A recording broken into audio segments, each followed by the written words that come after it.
किस्मत का खेल देखिए। एक पिता अपनी बेटी का चेहरा देखने के लिए छुट्टी लेकर घर आया था, लेकिन बेटी के दुनिया में आने से महज कुछ घंटे पहले ही वो पिता इस दुनिया से हमेशा के लिए चला गया।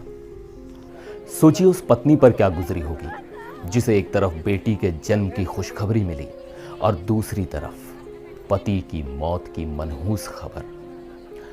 महाराष्ट्र के सतारा से जो तस्वीरें आई हैं वो पत्थर दिल इंसान को भी रोने पर मजबूर कर देंगी। नमस्कार, मैं हूं सिद्धार्थ प्रकाश। आज मैं आपको एक ऐसी खबर बताने जा रहा हूं जो आपके दिल को झकझोर देगी। हम अक्सर सरहद पर शहीद होने वाले जवानों की कहानियां सुनते हैं, लेकिन इंडियन आर्मी के जवान प्रमोद जाधव के साथ जो हुआ वो किसी युद्ध से कम दर्दनाक नहीं है। महाराष्ट्र के सतारा जिले के रहने वाले जवान प्रमोद जाधव को पिता बनने की खुशी थी। वो इसी खुशी में शामिल होने के लिए पैटर्निटी लीव लेकर अपने घर आए थे। उनकी पत्नी डिलीवरी के लिए अस्पताल में भर्ती थी। प्रमोद को बस इंतजार था उस पल का जब वो अपनी नन्ही परी को गोद में उठाएंगे, लेकिन नियति को कुछ और ही मंजूर था।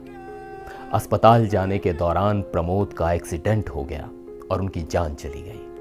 और विडंबना देखिए, जिस वक्त उनकी सांसें थमी उसके ठीक कुछ घंटों बाद ही उनकी पत्नी ने एक प्यारी सी बेटी को जन्म दिया।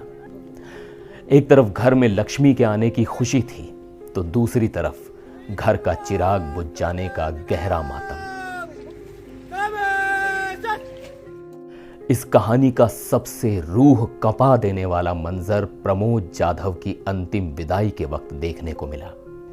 पूरे सैन्य सम्मान के साथ जब उनकी अंतिम यात्रा निकाली जा रही थी, तब उनकी पत्नी को एम्बुलेंस से वहां लाया गया। वो चल भी नहीं सकती थी, इसलिए उन्हें स्ट्रेचर पर लाया गया।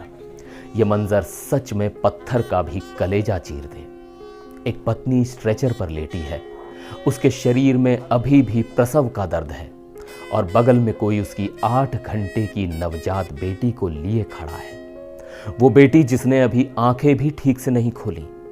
वो अपने पिता को आखिरी बार देख रही थी। पत्नी ने स्ट्रेचर से ही हाथ बढ़ाकर अपने पति को अंतिम विदाई दी। वहां मौजूद हर शख्स की आंखों से आंसू बह रहे थे। प्रमोद जाधव के जाने से न सिर्फ उनका परिवार बल्कि पूरा सतारा शोक में डूबा है। एक सैनिक जो देश की रक्षा के लिए हमेशा तैयार रहता था, वो अपनी ही बेटी का चेहरा देखने के लिए जिंदगी की जंग हार गया। हम एनडीटीवी इंडिया की तरफ से जवान प्रमोद जाधव को श्रद्धांजलि अर्पित करते हैं और ईश्वर से प्रार्थना करते हैं कि वो इस परिवार को ये दुख सहने की शक्ति दे। जिंदगी कितनी अप्रत्याशित है, ये घटना हमें यही सिखाती है। इस भावुक खबर पर आपकी क्या संवेदनाएं हैं, कमेंट बॉक्स में जरूर लिखिएगा।